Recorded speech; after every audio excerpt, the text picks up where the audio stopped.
Hey guys, it's Mr. Calderon with Queen My Pawn. What I'm about to show you is crazy.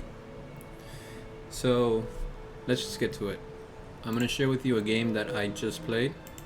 Here, though, I want to talk about what happened the entire game. Because, well, let's just get to it, right? So,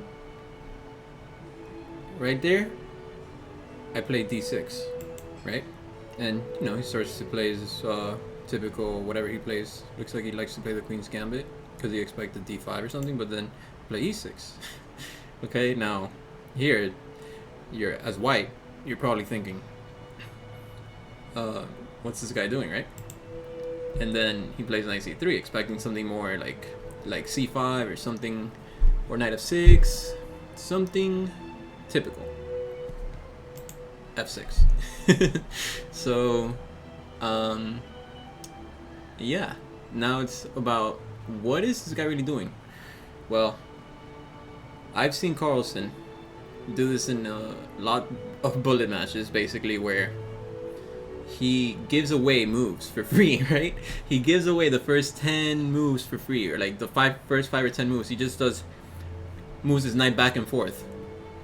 The point is, it will be evident why Magnus Carlsen does that, and I'll talk about it at the end. So, e4, right? Of course, he takes up the center, because black's not doing anything about it. c6. Okay, so now black has to get crushed, right? The engines are saying 2.1 at this position, and basically it's a slow death for black. Or it looks like a slow death for black, but looks can be deceiving. So, f3, b6. So I'm not doing anything about the center, okay? Here's why. Lots of books tell you to look at the center in the opening, which is true. You should definitely look at the center and develop all your pieces, all of which I have not done. But this is just an experiment, do not try this at home. Why am I doing this?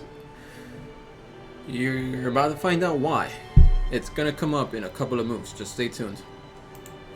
Bishop e3, g6, bishop d3. Finally, black brings out his piece and decides to actually develop. But the reason actually for this move is because I saw the bishop d3, and I saw, oh, he could actually attack me on g6 at some point in the future. So I'm not going to let him do that. I'm going to defend that point. Now Nimzowitsch said, oh, don't defend weak points. Then again, g6 is actually a strong point for black because it controls f5, which is a central square. It's relatively strong, okay? Everything in black is weak right now, but I'm going to create a strong point here, okay? Knight g2, knight d7, of course.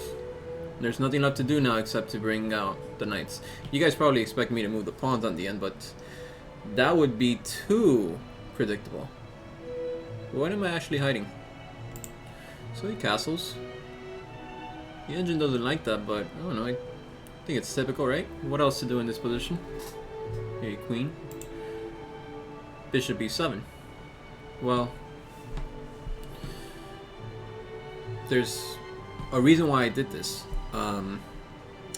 I developed the queen's bishop instead of the king's bishop because I didn't see any need to develop the king's bishop just yet. The queen's bishop has a longer diagonal to it, but so does the king's bishop, so it doesn't really make sense. I guess I got lucky in determining that. I can't explain why I did that. But maybe now, in a couple of moves, it'll become evident why. Queen d2. And now here's the first move of the game that actually starts to look like real chess. So, he wants to get his bishop to h6. This is a typical maneuver. What are some ways to stop it? Well, we could try to capture one of the offending pieces, but we can't do that because we're too weak. Well, we could block them with g5, but that would weaken our position. We could run from it, which there's actually no way to do that. because we don't run away from our problems. But you can actually play h6 in this position, and that will prevent him from coming in. So he has to find another way to penetrate. He does f4.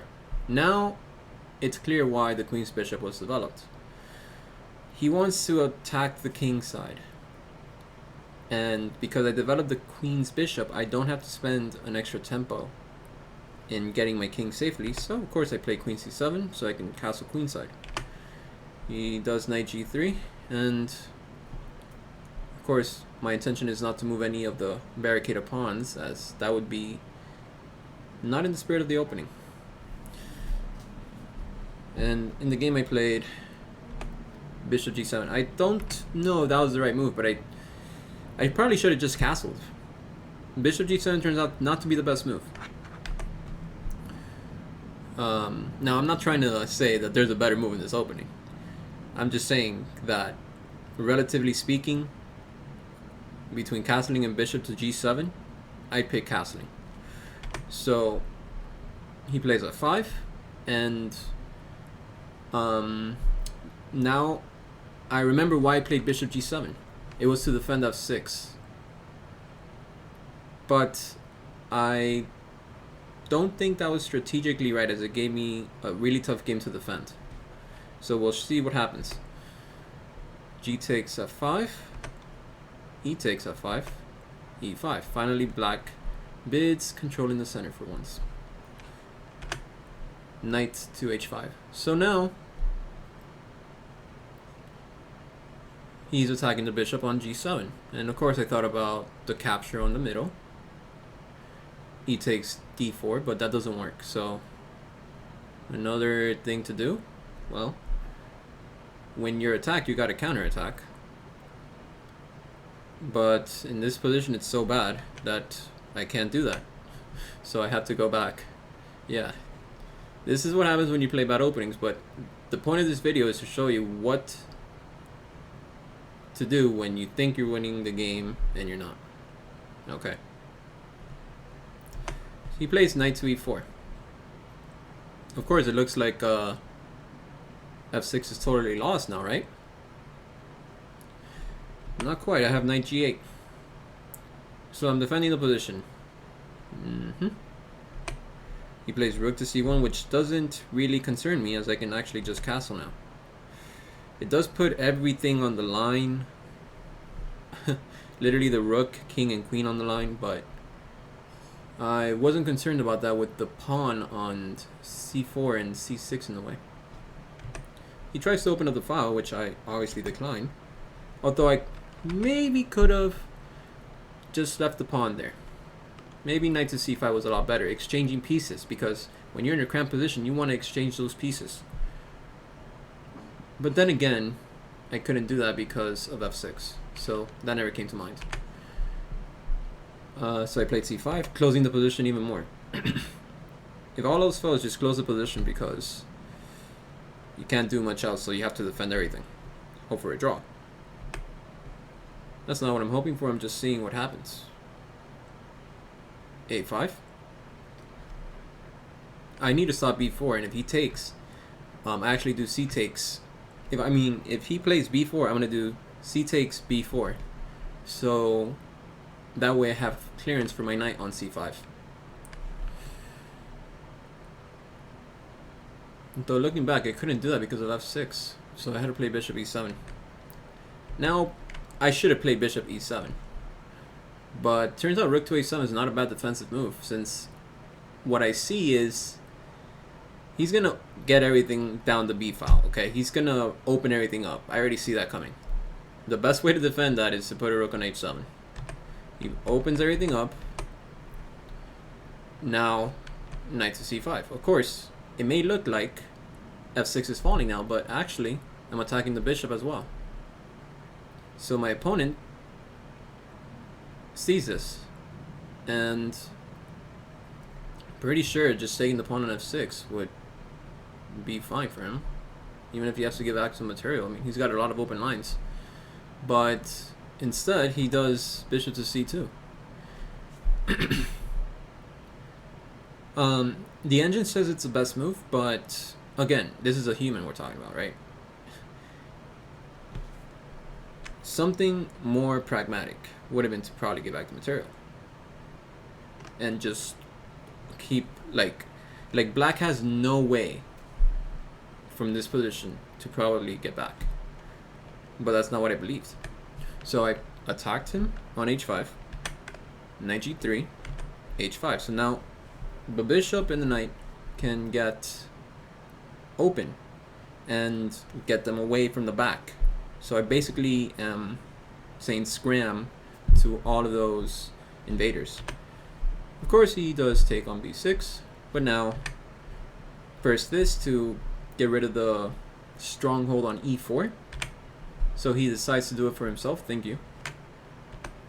I take this knight. Obviously I can't let it get back to e4. Now I think knight to e4 here would be pretty good. But my opponent is getting kind of frazzled at the fact that there's a pawn on g3. So he does knight to d6. And actually, wow, he didn't do anything about that. You know, I could have done rook takes h2 right now. Pretty sure.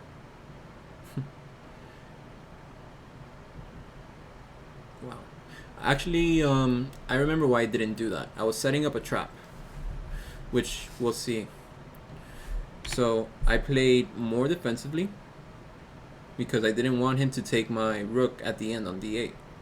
So everything's defending now. Everything's defended on b7. It's as strong as it gets. Now he plays h3, apparently defending against the pawn. Finally I get my pieces out in the back. So the bishop takes, knight takes. Now apparently the rook is lost, right? So I'm going to throw a curveball at my opponent now. Knight to g4. What could I possibly be doing with this? I don't know. But this was an experiment. So he takes, of course. I take back. And now we have mate in 1, 2, 3. This is called Damiano's mate. Rook h1. King takes h1. Queen to h7. King to g1. And queen to h2. So no matter how good your position is, you're not invincible. So I think that's the point of the video. Basically, you're not invincible. And even if everything looks like it's going bad, you can actually come back from quite a lot in just one moment. You just got to be patient. So I hope you liked the video. Make sure to subscribe for more content by clicking the red button, and I'll see you on the next one.